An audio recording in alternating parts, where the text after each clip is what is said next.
त्रिभुज का परिमाप ए प्लस बी प्लस सी। त्रिभुज का अर्ध परिमाप ए प्लस बी प्लस सी बटा में 2।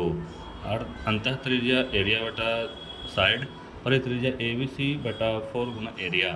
त्रिभुज का क्षेत्रफल हिरोन के सूत्र से होता है under root s into s minus a into s minus b into s minus c. त्रिभुज का क्षेत्रफल होता है 1 बटा 2 गुना आधार गुना ऊंचाई। समबाहु त्रिभुज का परिमाप 3a। समबाहु त्रिभुज का ऊंचाई √3 बटा 2a। समबाहु त्रिभुज का क्षेत्रफल होता है √3 बटा 4 भुजा स्क्वायर या फिर एच स्क्वायर बटा √3। अंतः त्रिज्या a बटा 2 √3 और h बटा 3 परित्रिज्या a बटा √3 और 2h बटा में √3। अंतः वृत्त का क्षेत्रफल होता है पाई a स्क्वायर बटा में 12। परिवृत्त का क्षेत्रफल होता है पाई a स्क्वायर बटा में 3, जैसा कि आप लोग जानते होंगे। फिर है चतुर्भुज का क्षेत्रफल 1 बटा 2 गुना विकर्ण और विकर्ण पर खींचे गए लंबों का योग।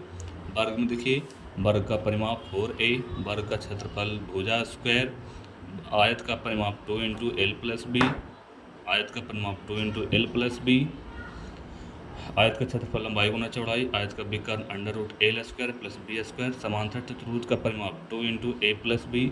समांतर चतुर्भुज का क्षेत्रफल आधार गुना ऊंचाई। समांतर समचतुर्भुज का परिमाप 4a। समचतुर्भुज का क्षेत्रफल 1 बटा 2 गुना आधार गुना ऊंचाई। समलंब चतुर्भुज का परिमाप a plus b plus c plus D.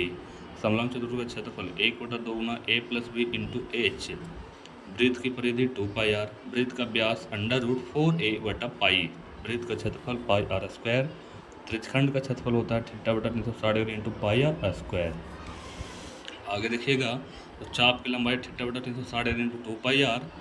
वृत्त का क्षेत्रफल R square into pi theta बटा 360 डिग्री माइनस का साइन थीटा बटा में 2।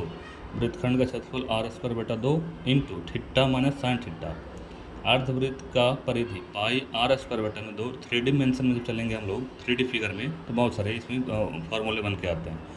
पहले हैं घन का सर्वपृष्ठीय क्षेत्रफल 4a स्क्वायर, घन का आयतन a क्यूब, घन का कुल पृष्ठीय क्षेत्रफल 6a स्क्वायर, घन का विकर्ण √3a, घन का मुख्य विकर्ण √2a, घनाभ का सर्वपृष्ठीय क्षेत्रफल 2 इंटू BH प्लस LH या फिर 4 दीवारों का क्षेत्रफल। घनाभ का कुल पृष्ठीय क्षेत्रफल होता है 2 into LB plus BH plus LH।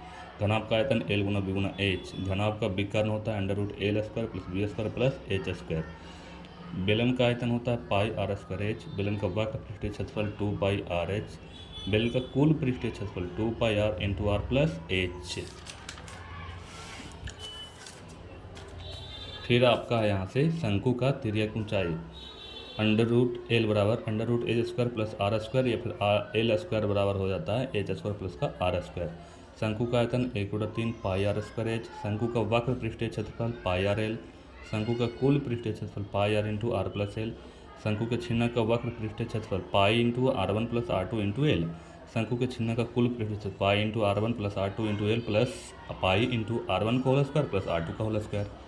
शंकु के छिन्नक का आयतन 1/3 इंटू पाई R1 का होल स्क्वायर प्लस R2 का whole square plus R1 into R2 into H. गोला का आयतन 4/3 पाई आर क्यूब। गोला का वक्र पृष्ठीय क्षेत्रफल गोला का कुल पृष्ठीय क्षेत्रफल होता है 4 पाई आर स्क्वायर। गोल अर्धगोला का आयतन होता है 2/3 पाई आर क्यूब। अर्धगोला का वक्र पृष्ठीय क्षेत्रफल होता है 2 पाई आर स्क्वायर। अर्धगोला का कुल पृष्ठीय क्षेत्रफल होता है 3 पाई आर स्क्वायर। दोनों भागों का कुल पृष्ठीय क्षेत्रफल होता है 6 पाई आर स्क्वायर।